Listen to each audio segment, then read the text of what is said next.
Esto es Trivialeando con Tomás y Vicu, el podcast de preguntas, respuestas y muchas historias interesantes.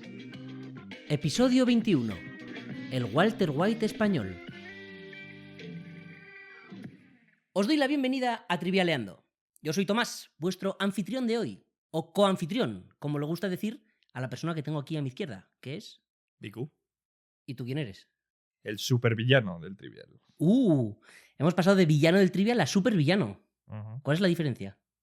Pues que la escala va a más. Nada más. Hoy vienes preparado, entonces. Siempre vengo A preparado. hacer 20 de 20. Sí. Muy bien. Bueno, si es la primera vez que escuchas este podcast, aparte de estas tonterías, vamos a hacer 20 preguntas que voy a hacer yo a Vicu y te voy a hacer a ti en casa. Las iréis respondiendo a la vez y, si os atrevéis en casa, mediros contra el supervillano y ver quién acierta más. Y luego pues comentaremos las cositas, algunas historias interesantes que te traigo. Ujú. Y ya está, eso es todo. Venga. Luego nos vamos a casa. Muy bien. Sin más dilación, vamos a empezar con la pregunta 1. Venga. Allá va. ¿Qué estilo arquitectónico es anterior? ¿El románico, el gótico o el clásico? ¿Qué estilo arquitectónico es anterior? ¿El románico, el gótico o el clásico?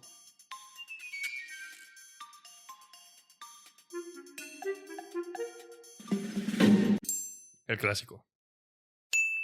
Correcto. Suspense. El suspense. Le mata a Vico el suspense. ¿Cómo te gusta? Pese a que lo tenías clarísimo, ¿no? Sí, sí, sí. El clásico, que se divide en 3 partes. Sí. ¿Sabes cuáles son? Dórico, jónico y corintio. No. Se divide en Antigua Grecia, Ujú. helenística y Antigua Roma. Vale. Muy bien, empezamos con un aciertito. Está bien. Para calentar, bien. Muy bien. Segunda pregunta. ¿Qué océano se encuentra más al norte? ¿Qué océano se encuentra más al norte?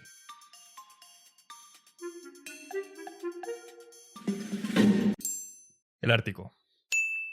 Correcto, el océano Ártico. Ujú. Muy bien.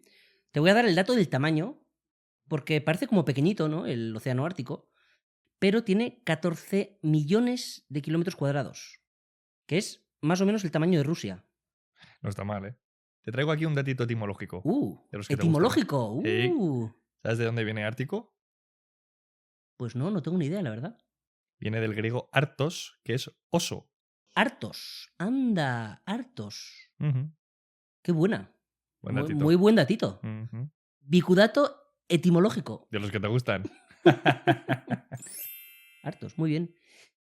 Yo tengo otros datos sobre la palabra oso, pero me los voy a guardar. Venga. Me los voy a guardar. Para pasar a la pregunta 3. Venga. En almacenamiento de datos, ¿qué significan las siglas CD? En almacenamiento de datos, ¿qué significan las siglas CD?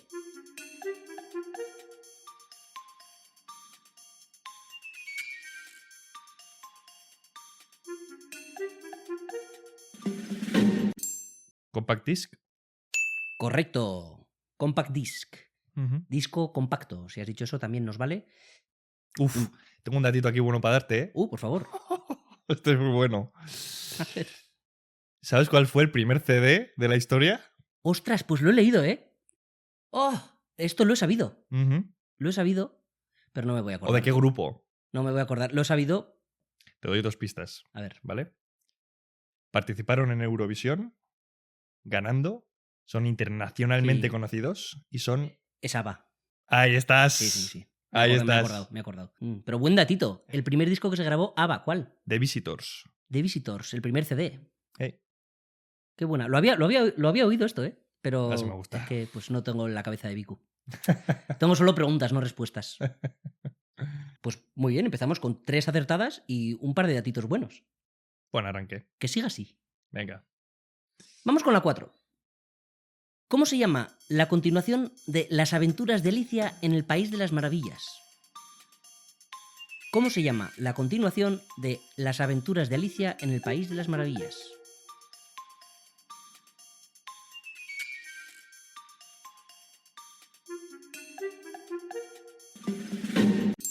¿A través del espejo? Correcto, A través del espejo. Título completo, A través del espejo y lo que Alicia encontró allí. Mm, Pero si en casa has dicho, como Viku, a través del espejo o Through the Looking Glass, nos vale. Vale. Fue publicado en 1871 y no hace referencia a ninguno de los hechos del primer libro. Son como cosas independientes. Vale. Curioso. Se ha adaptado al cine, además, ¿no? Sí. ¿Quién lo adaptó? Es la continuación de la de Tim Burton, pero no la dirigió Tim Burton. Ah, vale. No sé quién es. Pero sí. A mí me sonaba por la película, ¿eh? Vale. Muy bien. Empezamos súper bien. A ver si hacemos el primer bloque de 5 perfectas. Venga. A ver esta, de series. Viku empieza a sudar. En Breaking Bad, ¿en qué negocio deciden Walter White y su mujer blanquear el dinero? En Breaking Bad, ¿en qué negocio deciden Walter White y su mujer blanquear el dinero?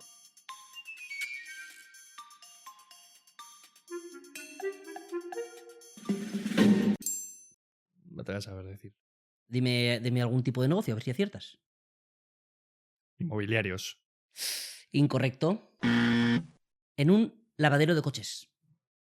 Esta es un poco a pillar porque hemos decidido preguntar por algo que sale dentro de una serie. Ujú. Porque seguro que si preguntábamos por los actores, el año, el director, se lo sabía todo Viku. Aquí te voy a contar una historia bastante chula que podría titular El Walter White español. Estamos hablando de Zamora, España. La operación Cabildo de la Guardia Civil desmantela el primer laboratorio de speed de Castilla y León. Y allí arrestan a 14 personas, entre las que se encuentra nuestro protagonista, Marcial Sánchez, con un nombre así muy español, ¿no? Ujú. Como Marcial Sánchez, me gusta.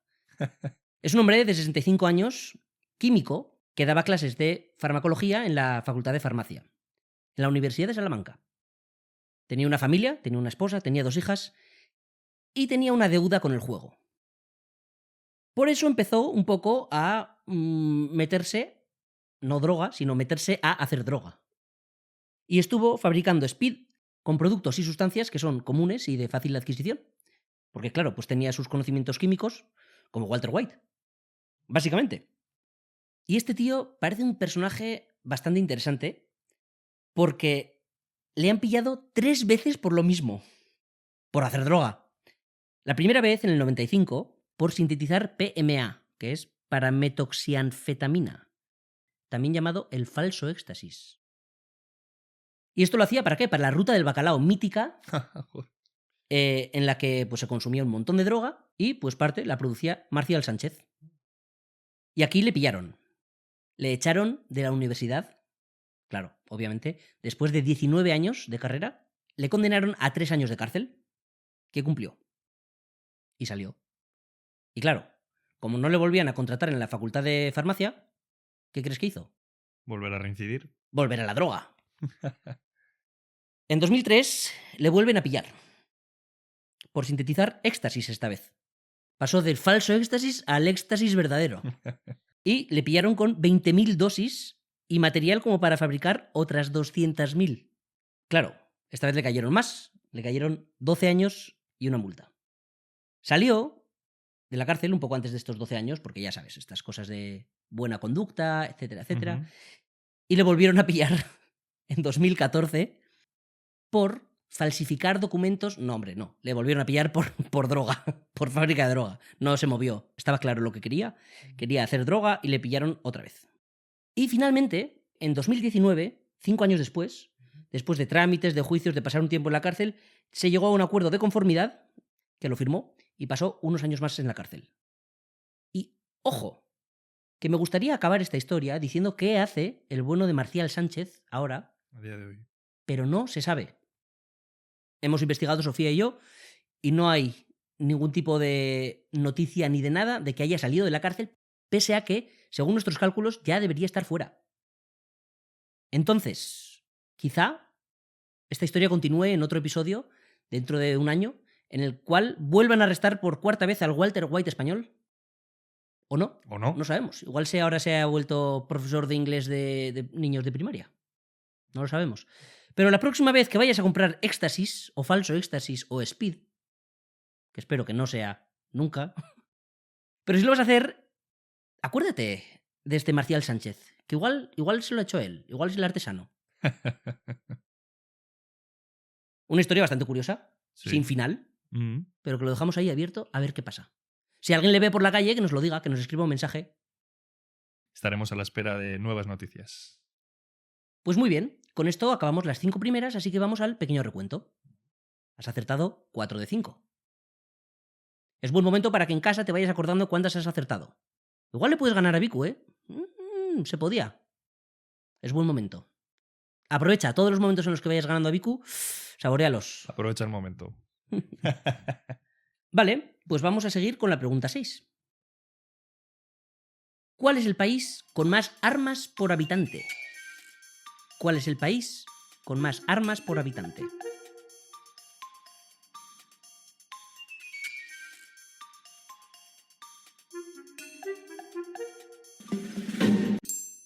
¿Estados Unidos? Correcto. Estados Unidos. Era un poco la respuesta obvia, pero también es la correcta. Ujú. ¿Cuántas dirías que hay por cada 100 habitantes? ¿200? No vas mal, no vas mal. 120 por cada 100 habitantes. ¿Qué le vamos a hacer? Mm. Pero bien, bien, bien. Vamos a las 7. Venga. Sí, rapidito. ¿Qué son cirro, cúmulo o estrato? ¿Qué son cirro, cúmulo o estrato?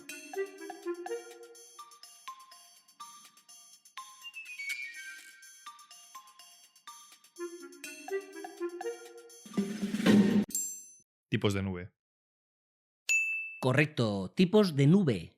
Si has dicho nubes, también nos vale, obviamente. Muy bien. En las clases de conocimiento del medio de sexto de primaria, ¿no? Entre otras. O quizá tengas un libro que tengo aquí apuntado, que es de la Organización Meteorológica Mundial, que es la organización que define y estandariza estos nombres, y vienen recogidos en el Atlas Internacional de Nubes. ¿Está a la venta? Pues fue publicado por primera vez en 1930. Oh. A ver si encontramos una primera edición y te la regalamos. Venga. Por el capítulo 100. Bueno, cuando hagas 20 de 20 te lo regalamos. Uf. A ver. Buen regalo, ¿eh? Buen regalo, un buen regalo. Muy bien, muy bien. Te he visto ahí. Te estás defendiendo con la ciencia hoy. A ver. Muy bien, muy bien. Vamos con la 8. ¿Qué frase se dice que se susurraba a los emperadores romanos para que no fueran unos soberbios? ¿Qué frase se dice que se susurraba a los emperadores romanos para que no fueran unos soberbios?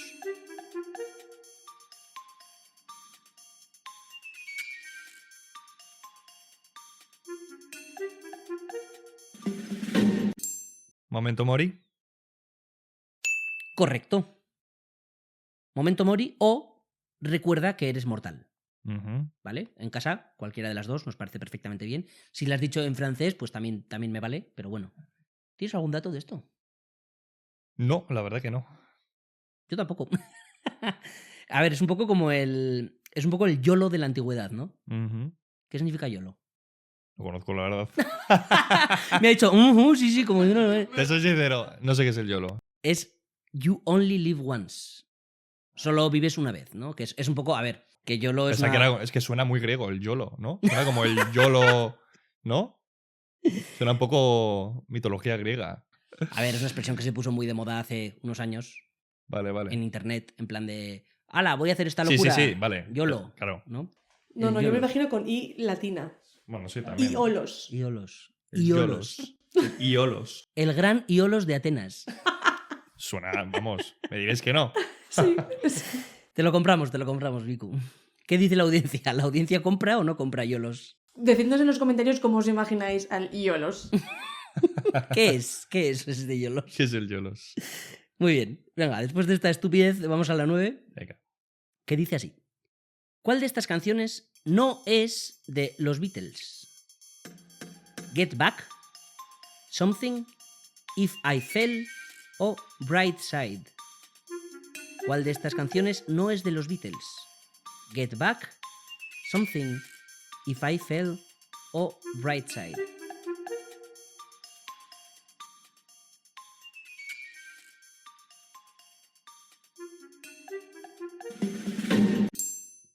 Pues te diría que Brightside.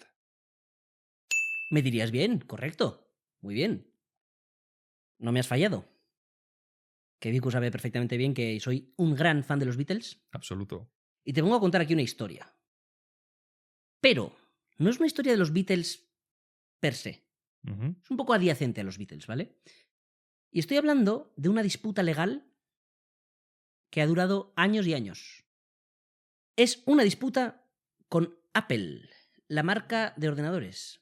¿Vale? Entre los Teléfonos. Beatles y Apple. Sí. No exactamente entre los Beatles, pero casi. ¿Por qué? Porque en 1968, en el auge de los Beatles, fundaron una compañía discográfica que se llamaba Apple. Apple Corps. Es la empresa que hicieron para distribuir sus propios discos. El logotipo además era una manzana. Verde. Y claro, en 1976, 8 años después, se crea Apple, la compañía de ordenadores.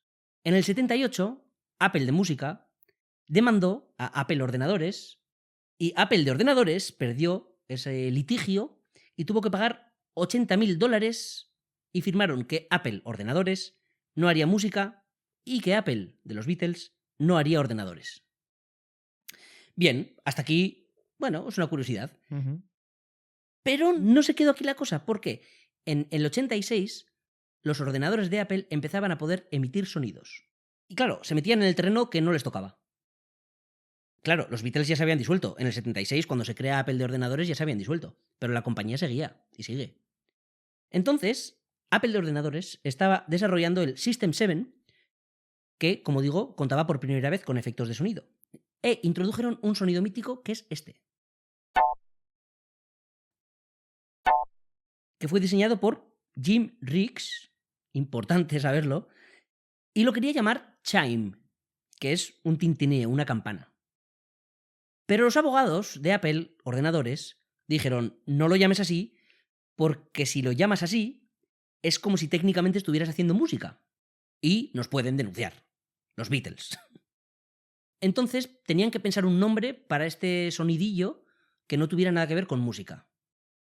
Se les ocurrió uno, Let It Beep, haciendo referencia a la canción de los Beatles Let It Be Ujú. y al sonido beep de un pitido de ordenador. Pero les pareció demasiado arriesgado y los abogados no les dejaron. Así que pusieron otro nombre que es muy gracioso, que es Sosumi. Y dirás, ¿qué tiene de gracioso? Porque básicamente en inglés se lee Sosumi, que es, pues, denúnciame. Y tuvieron que hacer una cosa para tener un poco de cuidado de que no les cazaran con el Sosumi, porque si lo pones así escrito, parece como, no sé, como una cosa japonesa, Ujú. y eso es lo que dijeron, que era un tema japonés, en vez de lo de denúnciame. Pero no querían decirlo en persona, porque ahí les podían cazar un poco, y lo hicieron todo por correo manual, escrito todo, de forma que nunca pronunciaron la palabra Sosumi, para que no les cazaran. Y estuvieron así hasta 2020, con el sonido mítico de Apple, Sosumi, y en 2020 Apple estaba haciendo una especie de reforma de su interfaz y de su sistema operativo y le cambió el nombre al mítico sonido y ahora se llama Sonumi, Sonumi. que también es un poco juego de palabras porque es como el New Me, de nuevo, ¿no? Sonumi. Sin más, esta pequeña bronca entre los Beatles y Apple, pues me ha parecido bastante graciosa. Interesante. Y con esto pasamos a la 10, que no es nada más y nada menos que la La super super pregunta. La super pregunta, que es la pregunta más difícil del trivial y que, bueno, pues si la respondes nos hará ilusión que nos lo digas en los comentarios.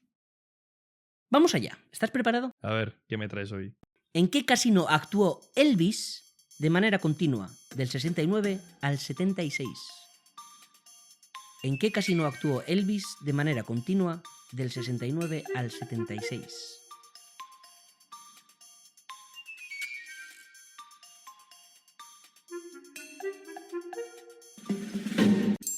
¿El Westgate ¿De dónde? de Las Vegas? Muy bien. Muy buena, Vicu. El Westgate de Las Vegas, que vivió allá, Elvis. Sí, pero ¿en qué habitación? ¿En una concreta fue? Sí.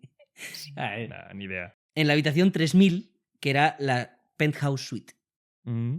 en el piso 30, que estuvo viviendo ahí hasta su última temporada en el 76. Era Era difícil, Era era difícil, difícil. Sí, sí, sí. Muy bien, muy, muy bien. Y con esto vamos a la mitad del trivial. Pequeño recuento. Has hecho 9 de 10. Está bastante bien. Muy bien, diría yo. Ujú. Muy bien. Vamos a la pregunta 11. Ujú. ¿Quién fue el primer emperador romano? ¿Quién fue el primer emperador romano?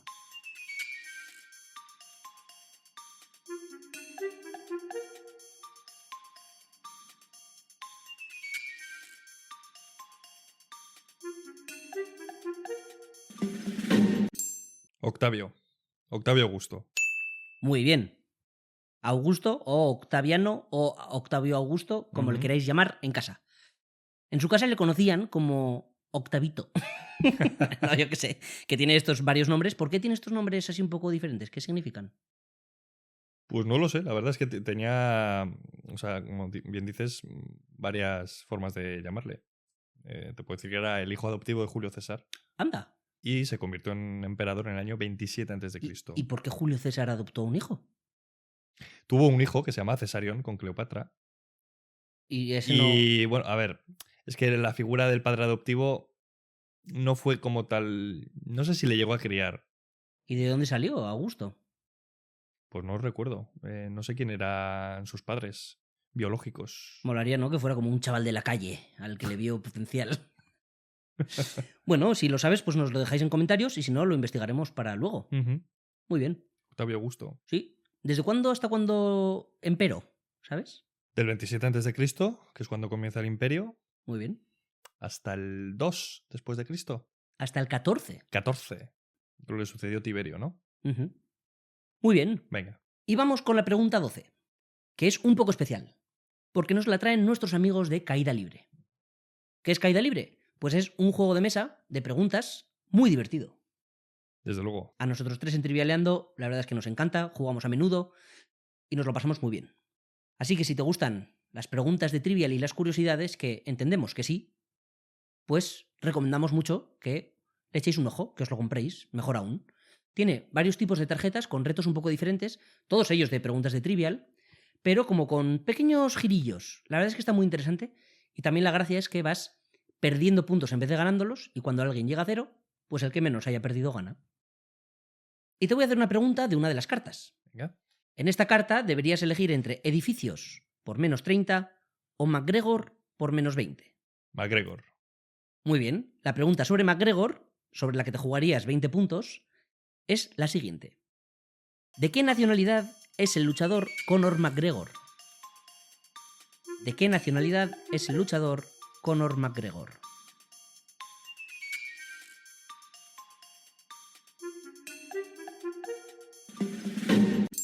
Irlandesa. Correcto, es un señor irlandés. Ujú. ¿Quién es? Un luchador de MMA. Correcto, uno de los buenos. Uno de los buenos. Uno de los emblemáticos. Bastante sí, sobre todo de los últimos años, ¿no? Sí, sí. De la última década. Sí. Ha ganado mucho y pues, famosete, ¿no? Ujú. En efecto, pues es irlandés y con esto te hubieras librado, si estuviéramos jugando a caída libre, de perder 20 puntos. Ujú. Que se suele librar y Viku nos suele ganar, por lo que sea.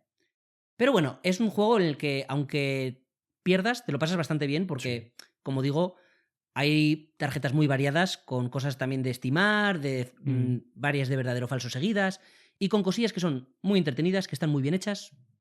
Así que siempre te lo vas a pasar bien. Si te gusta el trivial, te va a gustar. Sí, sí. Caída libre, vamos. Es de los mejores juegos de preguntas que hemos jugado, Sí. la verdad. Sí. Está muy bien. Muy bien. Pues pasamos a la pregunta 13. ¿Qué tipo de médico se encarga de la garganta? ¿Qué tipo de médico se encarga de la garganta?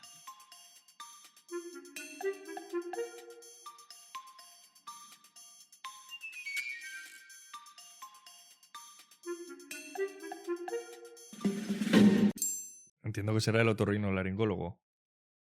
Correcto, lo será y lo es. Muy bien, ¿por qué has dudado? Con el gargantólogo. No, laringólogo, pero claro, entiendo que Mm. sería igual todo. No sé si hay un especialista que sea laringólogo como tal. No, es el Se otorrinolaringólogo. lo torno. Vale, por Sí. eso. En casa, si has dicho laringólogo, te la damos por buena. Pero por pura pena. Vicu no te la da por buena, pero yo sí. No, yo no, desde luego. Bien. Pues el primer registro histórico de un otorrinolaringólogo o de temas de otorrinolaringología es en un papiro del antiguo Egipto. ¿Es el papiro Eber? ¡Sí! Correcto, el papiro de Ebers. Jope, Vicu. Qué buena. Pues es un papiro encontrado en Egipto del 1500 a.C. y tiene un capítulo titulado Remedios para el oído con audición débil. Pero muy buena, Vicu, ¿eh? Papiro Eber. ¿Cómo sabías eso? Algo sé. Lo tengo Algo por ahí en sabe, algún algo libro, sabe. ¿eh? El papiro Eber. Sí. Vale, y para ir a la 14 no nos vamos a ir muy lejos. Ujú. Te voy a preguntar, ¿qué dios egipcio dictaba sentencia sobre tu alma en el más allá? ¿Qué dios egipcio dictaba sentencia sobre tu alma en el más allá?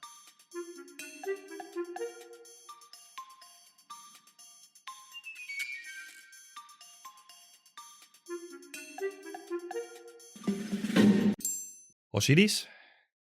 Correcto, Osiris. ¿Dudabas con Horus? No, dudaba con Anubis. Pero es que Ah. Anubis es el dios de los muertos. Con Anubis, sí, sí. Horus que es el hijo de Osiris. Está ahí difícil, sí, ¿Sí? sí. Era Osiris, no hay duda. Si te pregunto por el dios de la muerte, Mm. pero Osiris es claramente el que dictaba sentencia. Ujú. Y te hago otra pregunta. ¿Qué animal tenían sagrados los egipcios? ¿Qué animal? Los gatos. ¿Correcto?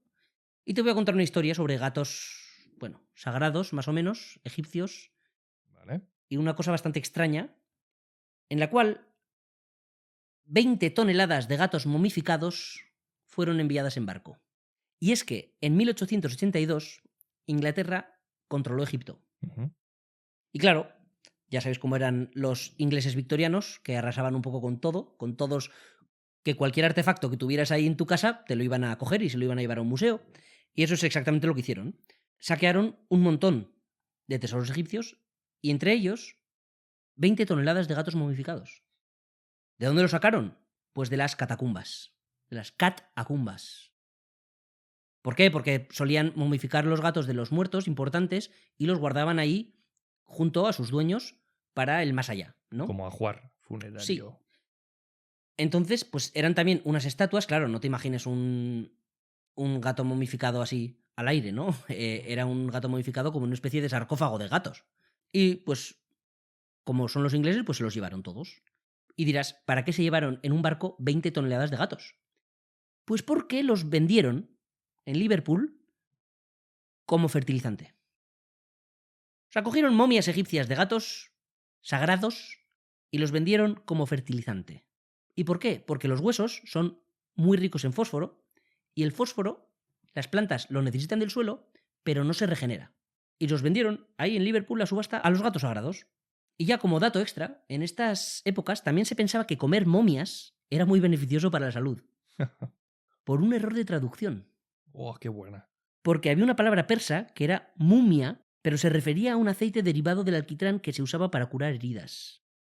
Entonces, a veces, estos ingleses molían momias y se las tomaban a modo de pastillita, de remedio. Te voy a dar un datito aquí bueno. Hubo una batalla en la antigüedad, Ujú. creo que fue la batalla de Pelusio, en la que se enfrentaron, no sé si fueron los griegos contra los egipcios. Yo creo que era Alejandro Magno. Sabiendo que los egipcios adoraban y veneraban a los gatos, utilizaron gatos muertos durante la batalla y se los lanzaron. ¡Bah! ¡Qué horror! ¿Y qué pasó? Pues que huyeron, salieron corriendo los egipcios. O sea, vieron que era un signo de mal augurio y ganaron la batalla así. Los griegos, creo que fueron los griegos. Es una forma peculiar de ganar una batalla. Mm. Pues vamos a pasar a la pregunta 15. Venga. ¿En qué década ocurrió el accidente del Zeppelin Hindenburg? ¿En qué década ocurrió el accidente del Zeppelin Hindenburg?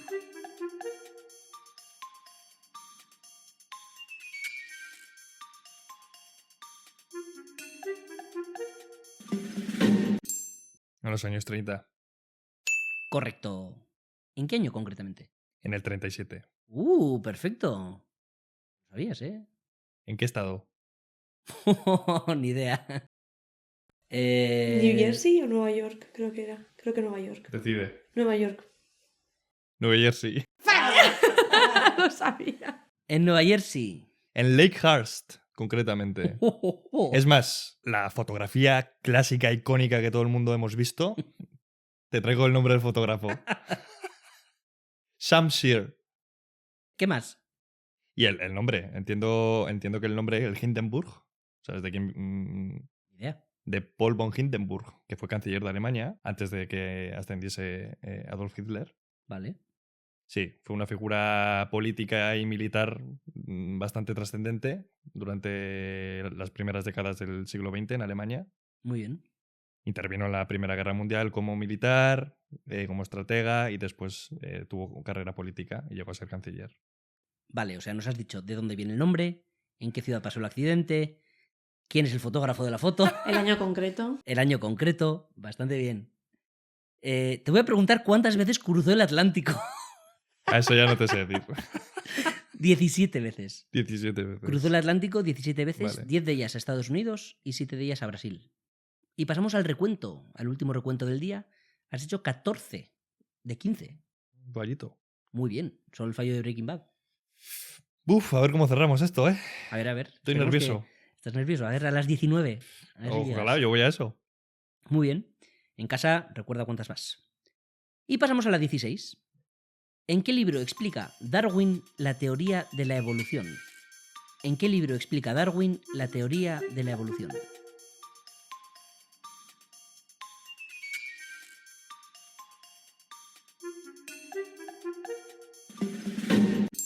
El origen de las especies. Correcto, muy bien. El origen de las especies. Sí, pero te apunto a ti. A Ah, Sofía. Venga. ¿En qué año se publicó? 1859. Muy bien. Muy bien. Sí, pero ¿cómo se llamaba el barco en el que iba Darwin? El Beagle. Mítico. Mítico. Os doy un datito que me dieron a mí en clase de psicología. Que a Darwin casi no le dejan entrar en el Beagle porque tenía nariz de judío y consideraban que eso era como fatal y que no iban a ir con él. Bastante buen dato. Buen datito. Una buena historia. Un saludo a mi madre, que siempre nos dice desde muy pequeños que el barco de Darwin se llamaba Beagle. Es que es un buen dato, ¿eh? Es un buen dato. A saber, la verdad. Un saludo, mamá. Vamos fuertes Venga. y vamos fuertes a la 17. ¿Cuál es el nombre de las muñecas rusas que se meten unas dentro de otras? ¿Cuál es el nombre de las muñecas rusas que se meten unas dentro de otras?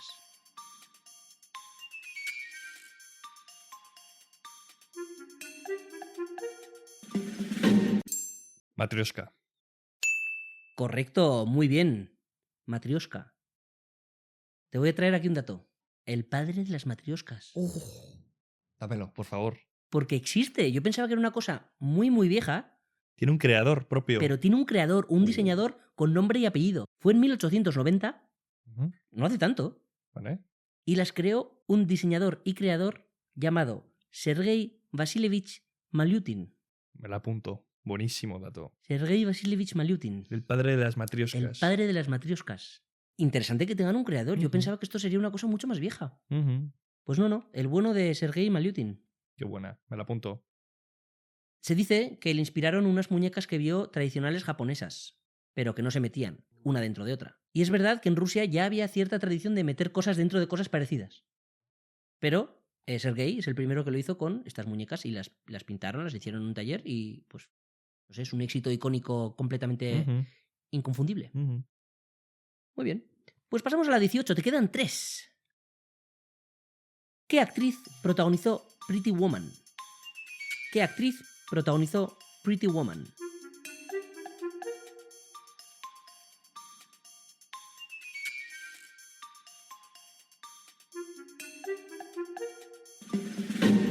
Julia Roberts. Correcto, Julia Roberts. ¿Y quién era su contrapunto masculino? Richard Gere. Muy bien. ¿Y quién era el director? Lo he sabido esto, ¿eh? No es conocido. Sofía, míranos por favor quién es el director de Pretty Woman. Dime el nombre. Gary. De nombre Gary. No, Gary Marshall. no. La verdad es que no es muy conocido.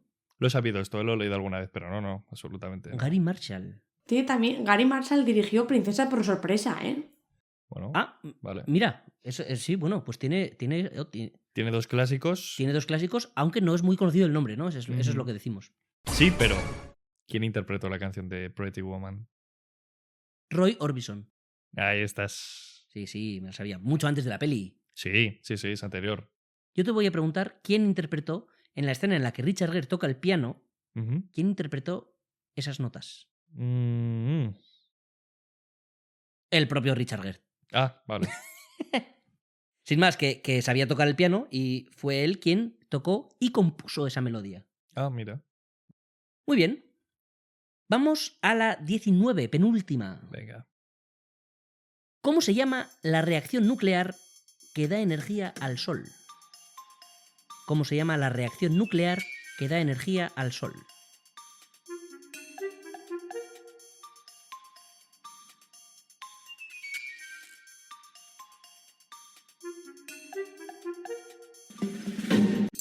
¿Fusión nuclear?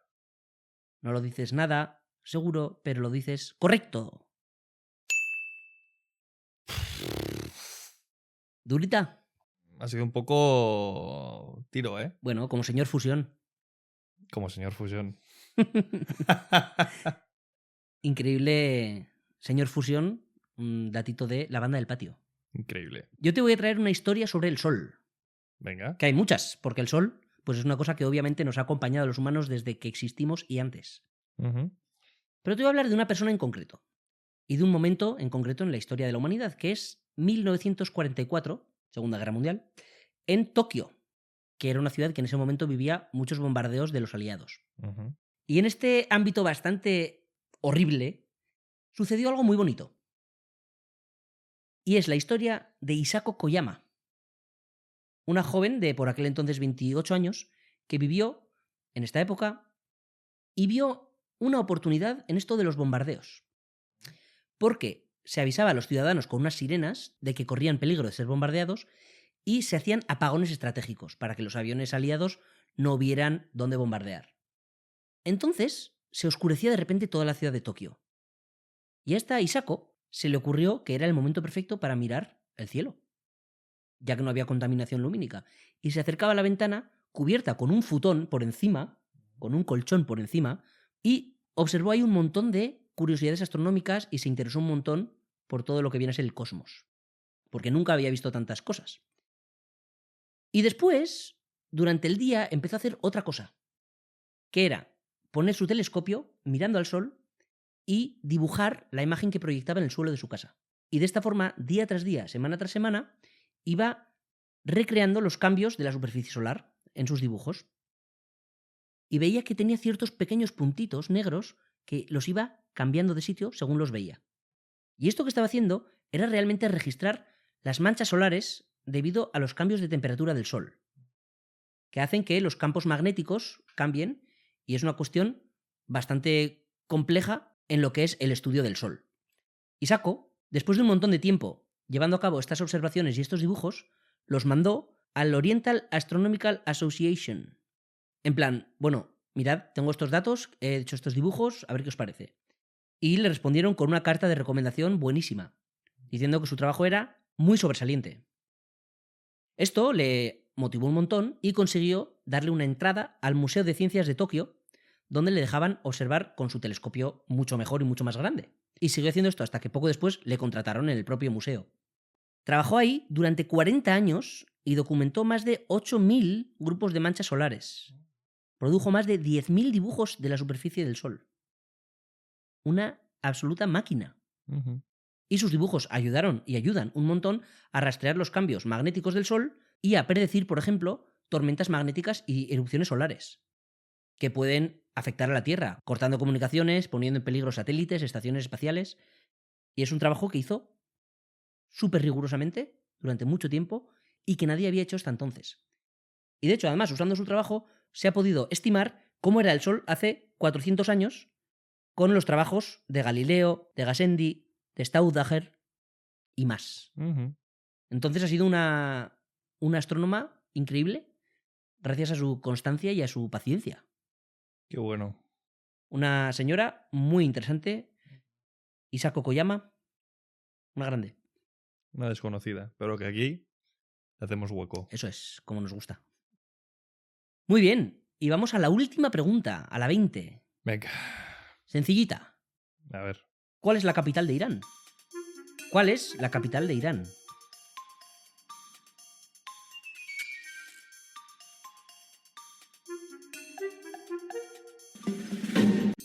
Teherán. Correcto, Teherán. Cortita y al pie. Cortita y al pie. Muy bien. Ujú. Sí, para acabar, fácil, fresco. ¿Sabes cuántos habitantes tiene Teherán? Vamos a decir... 6 millones. 8 millones y pico. Mm. No está mal, no es una ciudad nada pequeña. Muy bien, y con esto acabamos el episodio de hoy, en el que has acertado 19 preguntas. Me está esperando el Atlas ahí, ¿eh? El Atlas de las nubes. El Atlas de las nubes este. Dios. Di, te ha faltado la pregunta de Breaking Bad, ¿eh? Ya. Pero bueno. Ya. Bueno, era difícil para ti. Para mí sí. Si habéis ganado a Biku, por favor, hoy tenéis que decirlo porque es muy complicado. Acertar todas hoy era muy, muy complicado. Pero bueno, espero que en casa, pese a haber perdido probablemente, lo hayas pasado bien, te hayan gustado las historias y que hayas disfrutado de nuestras tonterías. Un placer, Tom, como siempre. Igualmente, nos vemos en 15 días. Aquí estaremos.